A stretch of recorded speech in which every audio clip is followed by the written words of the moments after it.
আমার বিশ্বাস যে ইনশাআল্লাহ মহান আল্লাহ তাআলা যদি সহায় হয় এখানে এনসিপি ইনশাআল্লাহ জয়লাভ করবে। সো সেটা নিয়ে আমার আসলে কোনো ডাউট নেই। কোনো ধরনের সংশয় দেখছেন কিনা এই মানে মারামারি, হানাহানি, কাটাকাটি বা ভোট নিয়ে কোনো কারচুপির কোনো সংশয় দেখছেন কিনা? আচ্ছা, ভোট নিয়ে কারচুপিটা আসলে ওটা মানে প্রেডিক্ট করাটা এই স্টেজে দাঁড়িয়ে একটু ডিফিকাল্ট, বাট অবশ্যই আমরা যে কোনো রকমের চান্সেস ইগনোর করতে পারি না।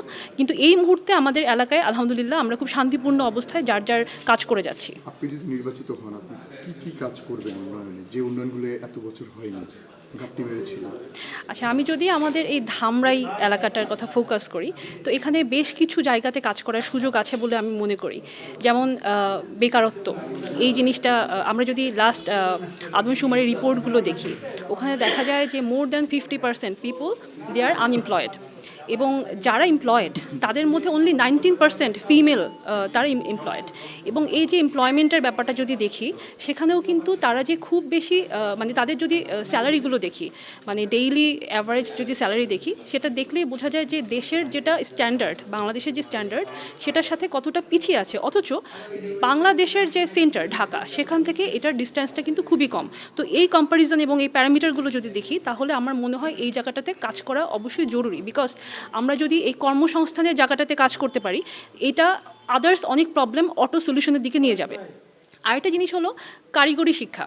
কারিগরি শিক্ষা নিয়ে কাজ করব ইনশাআল্লাহ সুযোগ পেলে, এবং ধামরাইয়ের প্রত্যেকটা ছেলে এবং মেয়েকে সত্যিকার অর্থে ইফেক্টিভ ওয়েতে কারিগরি শিক্ষাটা অ্যাভেলেবল করতে চাই, so that they have access to actually effective, যেটাকে বলে যে টেকনিক্যাল এডুকেশন।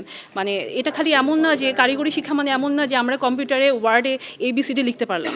ইভেন কৃষিতে টেকনোলজির uses, it can also be a কারিগরি শিক্ষা, রাইট? সো কৃষির কথা যেহেতু চলে আসলো, এটা আমার বলতেই হয়, কৃষির আধুনিকীকরণ, অর্থাৎ কৃষিতে বিভিন্ন রকমের টেকনোলজি ইউজ করে আমাদের যে সয়েল, অর্থাৎ আমাদের প্লাস পয়েন্ট হলো আমাদের মানে খুবই ফার্টাইল যে সয়েলটা আছে, উর্বর সয়েল, তো এইটাকে কিভাবে অপটিমাম লেভেলে নিয়ে যাওয়া যায় টেকনোলজি অ্যাপ্লাই করে।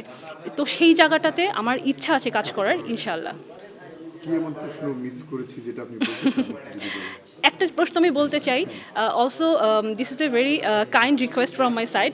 আমি দেখতে পাচ্ছি গতকাল থেকেই অনেক পত্রিকাতেই আমার নাম একটু ভুলভাবে উচ্চারণ করা হচ্ছে। তো আমার নামটা আমি নিজেই বলতে চাই, ইঞ্জিনিয়ার নাবিলা তাসনিদ। তো তাসনিদ, ইয়েস, জি জি। এবং হচ্ছে আমার ছবিটাও দেখতে পাচ্ছি যে কয়েক জায়গায়। এত বড় একটা ফাটলের কথা যদি বলি, সেখান থেকে আপনারা কয়েকজন লড়বেন, সেটা চ্যালেঞ্জিং হবে কিনা সামনের জন্য, রাজনীতির জন্য?